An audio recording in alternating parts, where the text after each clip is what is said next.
నమస్కారం. NI news కి స్వాగతం. హెడ్లైన్స్ చూద్దాం.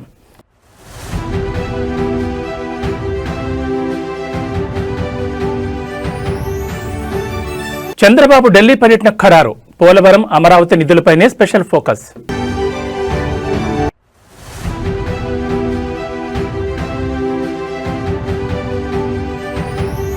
రేవంత్ రెడ్డి మెదక్కొచ్చేందుకు భయపడుతున్నాడు. దుబ్బాక ప్రచారంలో హరీష్ రావు.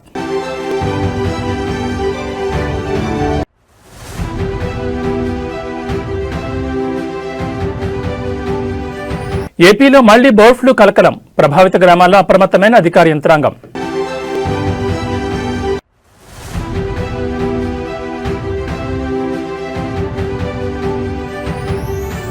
భారీగా పెరిగిన బంగారం, వెండి ధరలు. హడలెత్తిపోతున్న కొనుగోలుదారులు.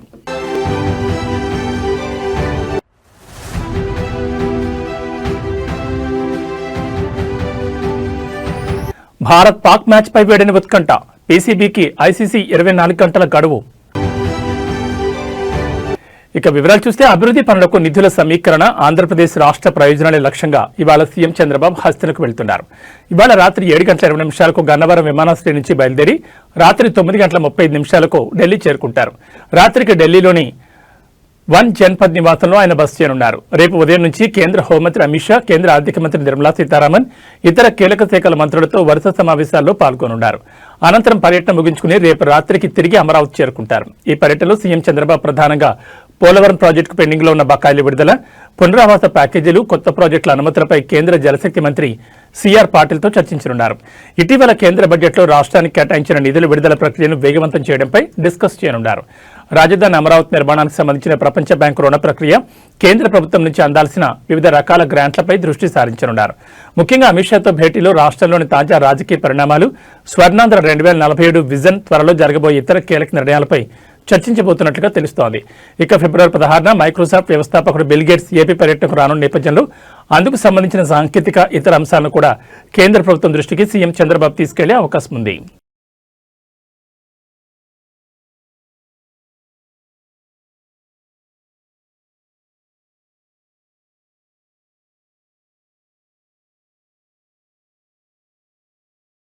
ఏపీ ముఖ్యమంత్రి చంద్రబాబుపై అనుచిత వ్యాఖ్యలు చేసిన కేసులో ఇప్పటికే రాజమండ్రి జైల్లో రిమాండ్ ఖైదీగా ఉన్న మాజీ మంత్రి, వైసీపీ నేత అంబటి రాంబాబుకు ఉచ్చు మరింత బిగిస్తోంది.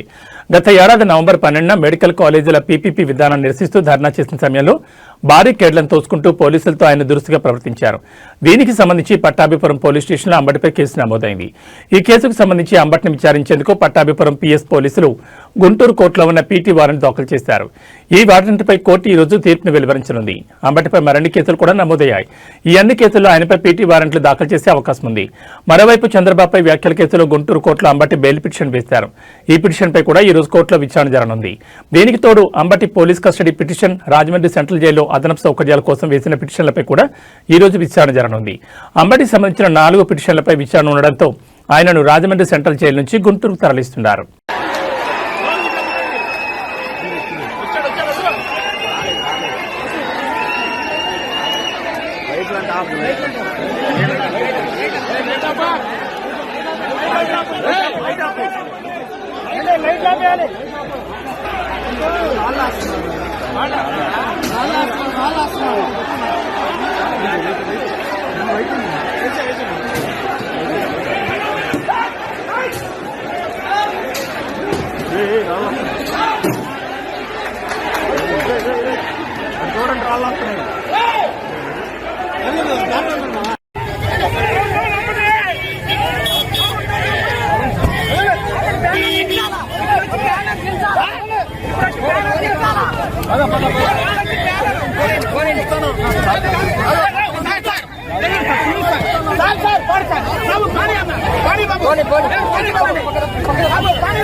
రెండేళ్ల కాంగ్రెస్ పాలనలో అభివృద్ధి శూన్యమని మాజీ మంత్రి, డిప్యూటీ ఫ్లోర్ లీడర్ విమర్శించారు.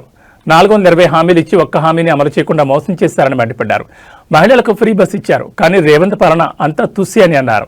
మున్సిపల్ ఎన్నికల ప్రచారంలో భాగంగా సిద్దిపేట జిల్లా దుబ్బాక మున్సిపాలిటీలో హరీష్ రావు పర్యటించారు. చెల్లాపూర్ వార్డులో ఎమ్మెల్యే కొత్త ప్రభాకర్ రెడ్డితో కలిసి ప్రచారం నిర్వహించారు. ఈ సందర్భంగా హరీష్ రావు మాట్లాడుతూ మున్సిపల్ ఎన్నికల్లో కారు గుర్తుకు ఓటేసి గెలిపించాలని పిలుపునిచ్చారు. తెలంగాణను తెచ్చిన కేసీఆర్ను రేవంత్ తిడుతున్నాడని హరీష్ రావు మండిపడ్డారు. తెలంగాణ రాష్ట్రం తెచ్చి అభివృద్ధి పథకాలు అమలు చేయడం కేసీఆర్ తప్ప అని ఆయన ప్రశ్నించారు. కేసీఆర్ను తిడితే ఓట్లు రావని, పథకాలు అమలు చేస్తే వస్తాయని హితవు పలికారు. బూతులు మాట్లాడే రేవంత్కు పోలింగ్ బూతులో బుద్ధి చెప్పాలని పిలుపునిచ్చారు. 15 ఆగస్టు కల్లా రుణమాఫీ పూర్తి చేస్తానని, దేవుళ్లపై రేవంత్ రెడ్డి ఒట్లు పెట్టండి అని హరీష్ రావు గుర్తు చేశారు. మెదక్ రావాలంటే రేవంత్ రెడ్డికి భయం పట్టుకుందని హరీష్ రావు అన్నారు. అన్ని జిల్లాలు తిరుగుతున్న రేవంత్ రెడ్డి ఉమ్మడి మెదక్ వచ్చేందుకు ముఖం లేదని విమర్శించారు. ఇక్కడ హరీష్ రావు ఉన్నాడని భయపడుతున్నాడని తెలిపారు. ఎన్నికల ముందు ఇచ్చిన హామీలు, గ్యారంటీలు, గారడీలపై మెదక్ ప్రజలు నిలదీస్తారని ఇటువైపు చూడడం లేదని పేర్కొన్నారు.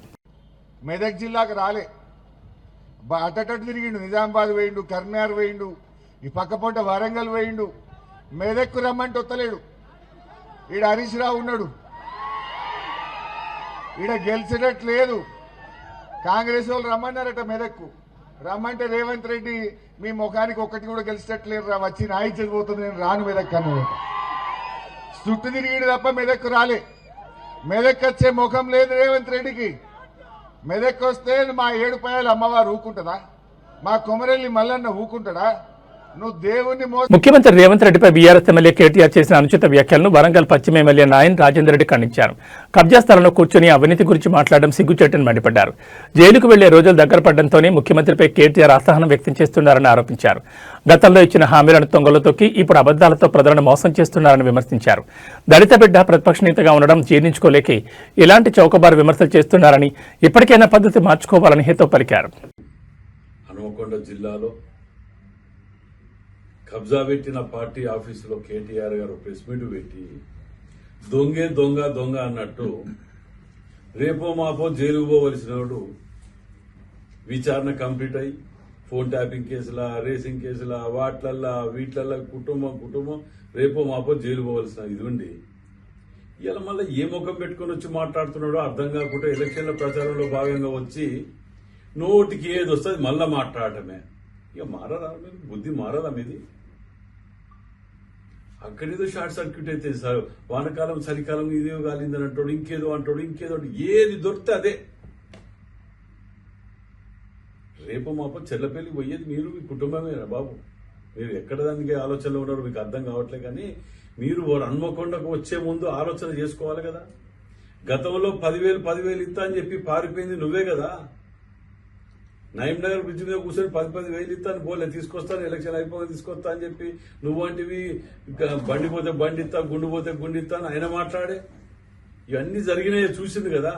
మళ్ళీ ఏ ముఖం పెట్టుకుని వచ్చి హన్మకొండకు వచ్చి సర్వనాశనం చేసిన హన్మకొండకు వచ్చి 6 ముక్కలు చేసి ఆగమాగం చేసి 200 కోట్ల రూపాయల కబ్జా పెట్టిన కార్యాలయంలో దొంగలు తిరిగా కూర్చొని మీరు మాట్లాడుకుంటే దానికి అర్థం లేదు, పద్ధం లేదు. మీరు చెయ్యని అరాచకం ఉన్నదా? తెలంగాణ రాజకీయాల్లో అధికార కాంగ్రెస్ మరియు ప్రతిపక్ష బీఆర్ఎస్ పార్టీల మధ్య మాటల యుద్ధం ముదిరి పాకాన పడింది.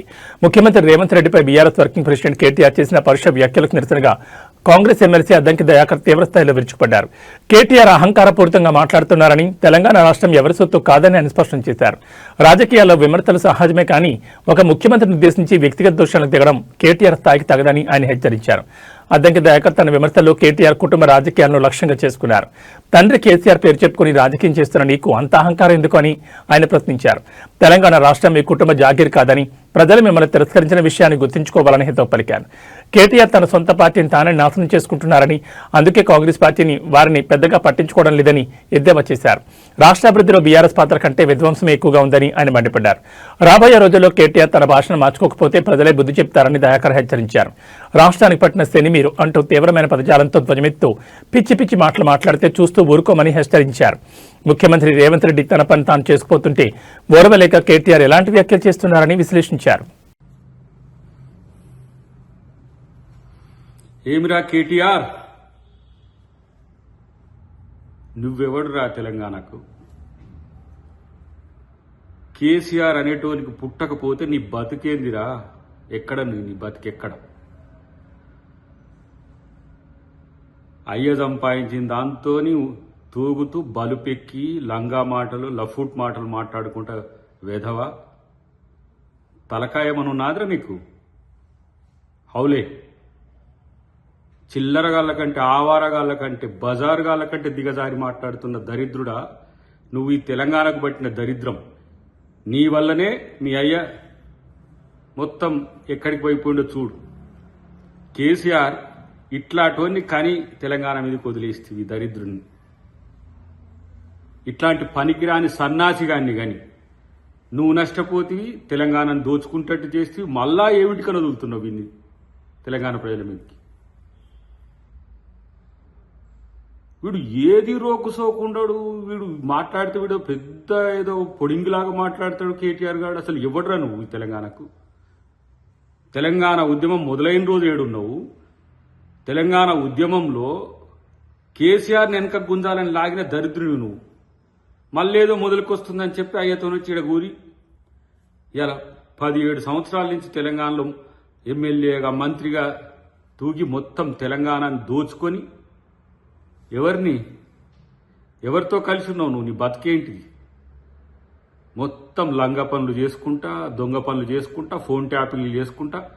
అసలు కనీసం తెలంగాణ గడ్డ మీద కాదు, ఈ భూమి మీద కూడా ఉండే పరిస్థితి లేదు నీకు అసలు.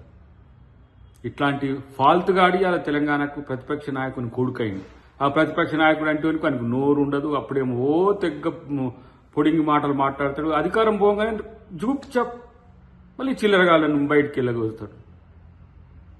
ఖమ్మం జిల్లాలో సాగునీటి కోసం రైతన్నలు రోడ్డెక్కారు. కొణిజర్ల మండలం గుబ్బగుర్తి వద్ద రహదారిపై రాస్తారోకోకు దిగారు.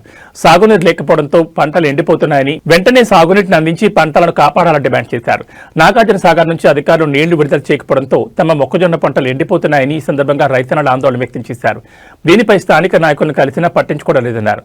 దీనికి నిరసనగానే ఏస్కూరు పల్లిపాడు రహదారిపై రైతన్నలు ఆందోళన దిగారు. రైతుల ఆందోళనతో రహదారిపై భారీగా ట్రాఫిక్ జామ్ అయింది. వాహనాలు ఎక్కడికక్కడ నిలిచిపోయాయి.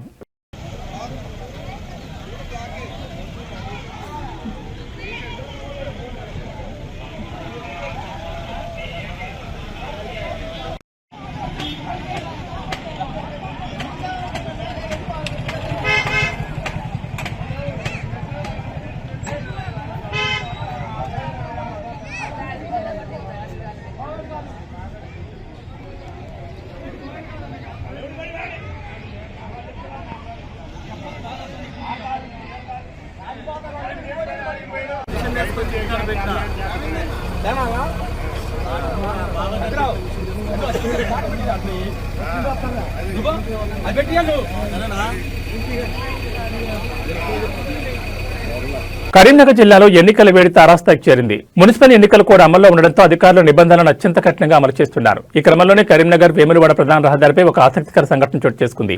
సామాన్యులే కాదు, చట్టం ముందు మంత్రులైనా సరే సమానులే అని పోలీసులు నిరూపించారు. రాష్ట్ర మంత్రులు తుమ్మల నాగేశ్వరరావు మరియు పొన్నం ప్రభాకర్ ప్రచార నిమిత్తం వేములవాడ వైపు వెళ్తుండగా కరీంనగర్ శివార్లో తనిఖీలు నిర్వహిస్తున్న పోలీసులు వారి కాన్వాయ్ని అడ్డుకున్నారు. మున్సిపల్ ఎన్నికల కోడ్ అమల్లో ఉన్న నేపథ్యంలో ఎలక్షన్ ఫ్లయింగ్ స్క్వాడ్ మరియు స్థానిక పోలీసులు ప్రతి వాహనాన్ని క్షుణ్ణంగా తనిఖీ చేస్తున్నారు. మంత్రుల వాహనాలను తెలిసినప్పటికీ నిబంధనల ప్రకారం పోలీసులు వెనక్కి తగ్గలేదు. వాహనాల డిక్కీలను, లోపల ఉన్న బ్యాగులను క్షుణ్ణంగా సోదా చేశారు. అయితే ఈ తనిఖీలకు మంత్రులు తుమ్మల నాగేశ్వరరావు, పొన్నం ప్రభాకర్ ఇద్దరు పూర్తి స్థాయిలో సహకరించడం విశేషం.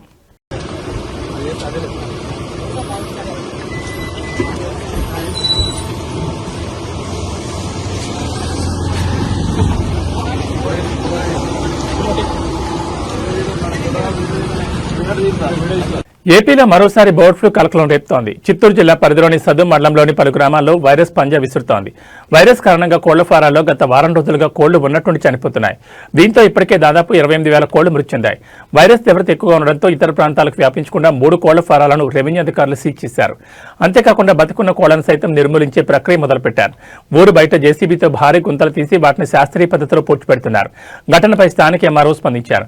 వ్యాధి సోకిన 3 కోళ్ల ఫారాలను తక్షణమే సీజ్ చేసినట్టు చెప్పారు. ప్రజలు ఆ ప్రాంతాలకు వెళ్లకుండా ఆంక్షలు విధించినట్టు తెలిపారు. ప్రజారోగ్యం దృష్టిలో ఉంచుకుని ఈ చర్యలు చేపట్టినట్లు తెలిపారు. అంతేకాకుండా కోళ్ల వ్యర్థాలు ఎక్కడ పారేయొద్దని సూచించారు. బడ్స్ అన్ని మట్టి కప్పేసినాము కనిపిస్తుంది, లేకపోతే చాలా ఉంటాయి.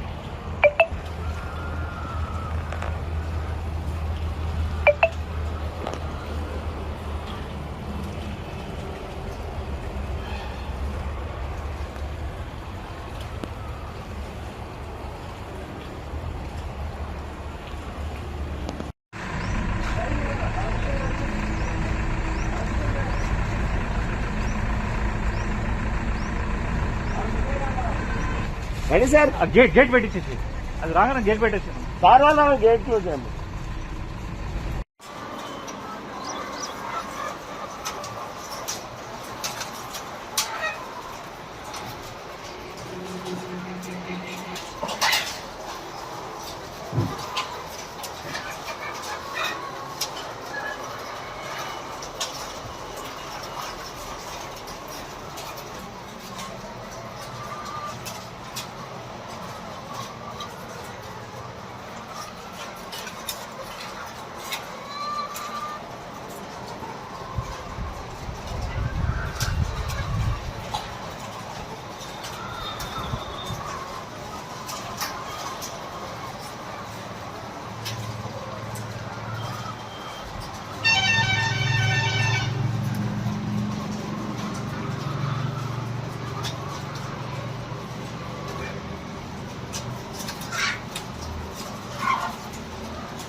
ప్రముఖ పుణ్యక్షేత్రం జ్యోతిర్లింగం అష్టాదశ శక్తిపీఠం ఒకే చోట ఉన్న ప్రసిద్ధ క్షేత్రమైన శ్రీశైలంలో భక్తుల రద్దీ భారీగా పెరిగింది.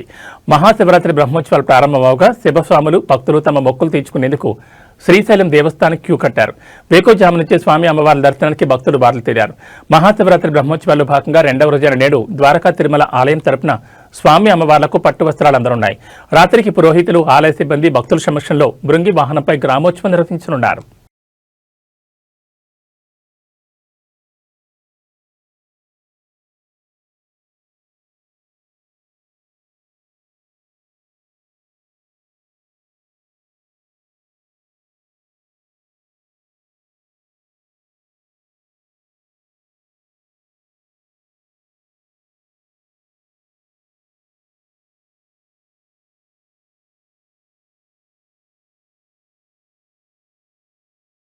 కొమరభీం ఆసిఫాబాద్ జిల్లా అటవీ ప్రాంతాల్లో మరోసారి మావోయిస్టుల కదలికలు తీవ్ర కలకలం రేపుతున్నాయి. పొరుగు రాష్ట్రమైన మహారాష్ట్రలోని గడ్చిరోలి ప్రాంతాల నుంచి ఓ మావోయిస్టు దళం జిల్లాలోకి ప్రవేశించినట్లుగా నిఘా వర్గాలకు సమాచారం అందింది. దీంతో అప్రమత్తమైన పోలీసు యంత్రాంగం అటవీ ప్రాంతాలను జల్లెడపడుతోంది. ఆసిఫాబాద్, తిర్యానీ మండలాల సరిహద్దు అటవీ ప్రాంతాల్లో మావోయిస్టులు సంచరిస్తున్నట్లు పక్కా సమాచారం అందడంతో గ్రేహాన్స్ బలగాలు రంగంలోకి దిగాయి. డోర్లీ, పంగిడి మాదారం అటవీ ప్రాంతంలో గాలింపు చర్యలు చేపట్టగా మావోయిస్టులకు సంబంధించిన కిట్ బ్యాగ్లు, ఇతర సామగ్రిని బలగాలు గుర్తించాయి. పోలీసులు రాకను గమనించిన దళ సభ్యులు దట్టమైన అడవుల్లోకి తప్పించుకున్నట్లుగా అనుమానిస్తున్నారు. గ్రేహాన్స్ బలగాలతో పాటు స్థానిక పోలీసులు, స్పెషల్ పార్టీ బృందాలు సంయుక్తంగా కూంబింగ్ నిర్వహిస్తున్నాయి. మహారాష్ట్ర, తెలంగాణ సరిహద్దులోని చెక్పోస్టుల వద్ద వాహన తనిఖీలను కఠినతరం చేశారు. కొత్త వ్యక్తులు లేదా అనుమానితులు కనిపిస్తే వెంటనే సమాచారం ఇవ్వాలని ప్రజలకు సూచించారు. తిర్యానీ మండల పరిధిలోని మారుమూల గిరిజన గ్రామాల్లో పోలీసులు పర్యటిస్తూ ప్రజలను అప్రమత్తం చేస్తున్నారు. మావోయిస్టులకు ఎలాంటి సహకారం అందించొద్దని కోరుతున్నారు. ఆపరేషన్ కగార్లో భాగంగా కేంద్ర ప్రభుత్వం నిర్దేశించుకున్న టార్గెట్ సమీపిస్తున్న తరుణంలో సరిహద్దు ప్రాంతాల్లో ఎప్పుడైనా ఎదురుకాల్పులు జరిగే అవకాశం ఉందని స్థానిక ప్రజలు బిక్కుబిక్కుమంటూ కాలం గడుపుతున్నారు.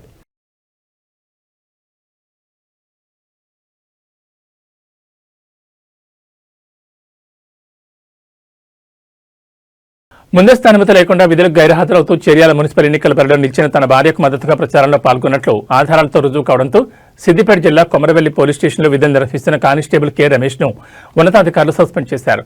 విధి నిర్వహణలో నిర్లక్ష్యం వహించడం, పోలీస్ ప్రవర్తన నియమాలను ఉల్లంఘించడం వంటి కారణాలతో ఈ చర్య తీసుకున్నట్లు సిపి సాధన రష్మి పెరుమాళ్ పేర్కొన్నారు. ఈ విషయం తెలిసిన వెంటనే రమేష్ భార్య చర్యాల 2వ వార్డు బీఆర్ఎస్ అభ్యర్థి కమలాపురం గీతాంజలి నిరసన దిగారు. స్థానిక అంబేద్కర్ విగ్రహానికి వినతిపత్రం సమర్పించిన ఆమె అక్కడే బైఠాయించి ఆందోళన చేపట్టారు. ఈ సందర్భంగా గీతాంజలి మాట్లాడుతూ తమ ప్రత్యర్థికి ఓటమి భయం ఉండడంతో అధికార బలాన్ని ఉపయోగించి తన భర్తను సస్పెండ్ చేయించారని ఆరోపించారు. తాను నామినేషన్ దాఖలు చేసినప్పటి నుంచి ఎన్నో ప్రలోభాలు చూపించి పోటీ నుంచి తప్పించేందుకు ప్రయత్నించారని, అంగీకరించకపోవడంతో చివరికి ఇలా కక్ష సాధించారని ఆమె విమర్శించారు.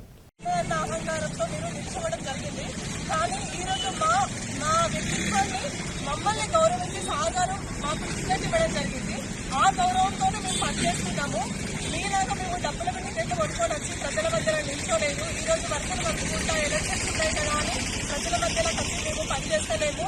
డబ్బును ఉపయోగించి ఏదైనా చేయగలగము, ఏదైనా కొనగలుగుతామని అనుకుంటే మాత్రమే తప్పు జరుగుతుంది. ఎందుకంటే ప్రజలు అనేది మన పైన విశ్వాసం ఉంటే గెలుపోవటం అనేది వాళ్ళు నిర్ణయిస్తారు.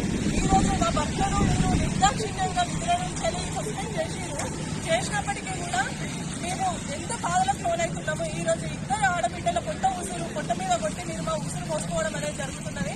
అది కరెక్ట్ కాదు. మీకు ఏదైనా దమ్ము ధైర్యం ఉంటే మీరు మీకున్న సంఘాన్ని ఉపయోగించుకొని ప్రజల మధ్యలో మీకున్న మంచి మానవత్వంతో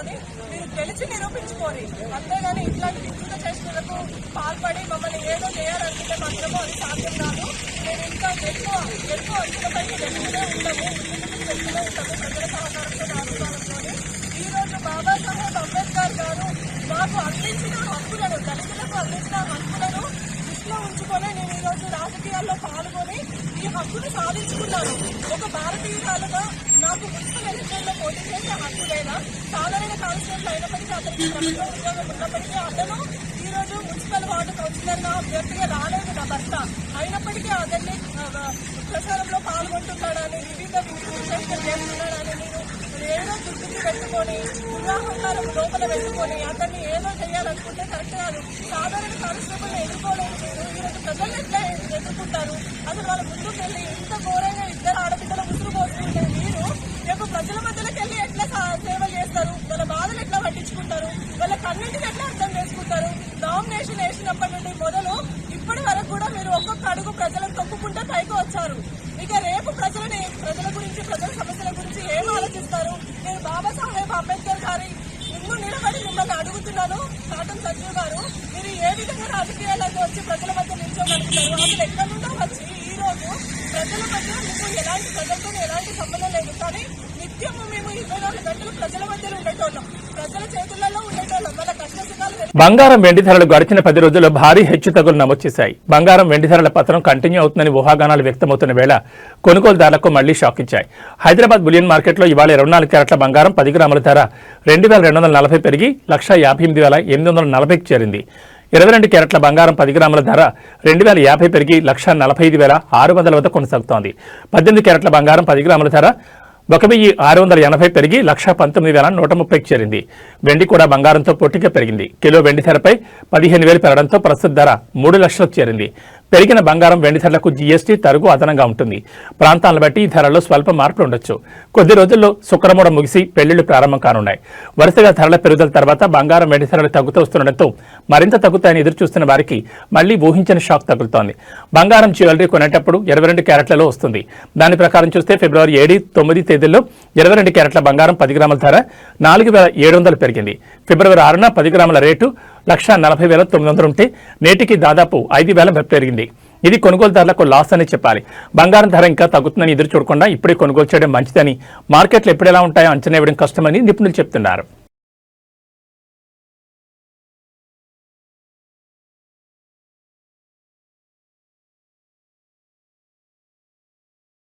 T20 ప్రపంచ కప్ 2026లో అత్యంత ఆసక్తికరమైన భారత్ పాకిస్తాన్ మ్యాచ్ నిర్వహణపై హైడ్రామా కొనసాగుతోంది. ఫిబ్రవరి 15న కొలంబో వేదికగా జరగాల్సిన ఈ హై వోల్టేజ్ మ్యాచ్పై పాకిస్తాన్ క్రికెట్ బోర్డు చేస్తున్న పట్టుబిడ్డంతో ఇప్పుడు బంతి ఐసీసీ కోర్టులోకి చేరింది. ఈ వివాదాన్ని పరిష్కరించేందుకు ICC deputy chairman Imran Khawaja ఆదివారం లాహోర్కు చేరుకుని పీసీబీ చైర్మన్ మొహసిన్ నఖ్వీతో సుదీర్ఘంగా చర్చలు జరిపారు. ఈ భేటీలో బంగ్లాదేశ్ క్రికెట్ బోర్డు ప్రతినిధి అమీనుల్ ఇస్లాం బుల్బుల్ కూడా పాల్గొనడం ప్రాధాన్యం సంతరించుకుంది. బంగ్లాదేశ్కు మద్దతుగా తాము భారత్తో ఆడబోమని ప్రకటించిన పాక్ను ఒప్పించేందుకు ఐసీసీ ముమ్మర ప్రయత్నాలు చేస్తోంది. భారత్తో మ్యాచ్ ఆడాలంటే తాము కోరిన డిమాండ్లకు అంగీకరించాలని ఏసీబీ ఐసీసీ ముందు ప్రతిపాదనలు ఉంచినట్లుగా తెలుస్తోంది. భారత్లో పర్యటించేందుకు నిరాకరించిన బంగ్లాదేశ్ను టోర్నీ నుంచి తొలగించినందున వారికి తగిన ఆర్థిక నష్టపరిహారం చెల్లించాలని డిమాండ్ చేశారు. అదేవిధంగా బంగ్లాదేశ్ జట్టు ఆడకపోయినా వారికి దక్కాల్సిన పార్టిసిపేషన్ ఫీజును అందజేయాలని పేర్కొన్నారు.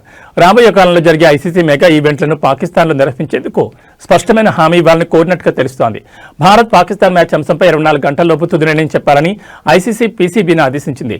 ఒకవేళ మ్యాచ్ను బహిష్కరిస్తే పాకిస్తాన్కు దక్కాల్సిన వార్షిక నిధులపై కోత విధించడంతో పాటు భారీ జరిమానాలు విధిస్తామని ఐసీసీ హెచ్చరించినట్టుగా తెలుస్తోంది. దీనిపై పీసీబీ తమ ప్రధానితో చర్చించి తుది ప్రకటన చేసే అవకాశం ఉంది. మరోవైపు శ్రీలంక క్రికెట్ బోర్డు కూడా ఈ మ్యాచ్ నిర్వహణపై ఆశగా ఉంది. భారత్ పాక్ మ్యాచ్ రద్దయితే తమకు భారీగా ఆదాయం తగ్గుతుందని ఆందోళన వ్యక్తం చేస్తోంది.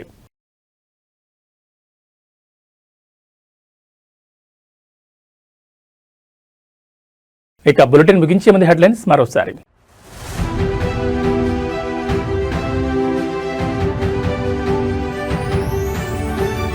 చంద్రబాబు ఢిల్లీ పర్యటన ఖరారు. పోలవరం, అమరావతి నిధులపైనే స్పెషల్ ఫోకస్.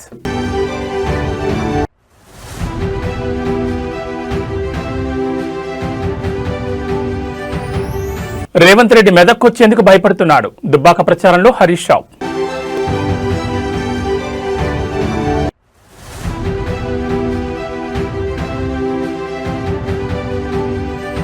ఏపీలో మళ్లీ బర్డ్ ఫ్లూ కలకలం. ప్రభావిత గ్రామాల్లో అప్రమత్తమైన అధికార యంత్రాంగం.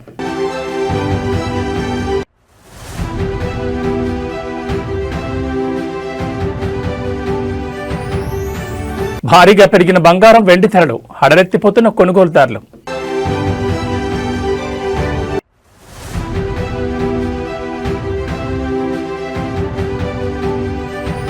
భారత్ పాక్ మ్యాచ్ పై వేడిన ఉత్కంఠ. పీసీబీకి ఐసీసీ 24 గంటల గడువు. ఇవి బులెటిన్ విశేషాలు. నమస్కారం.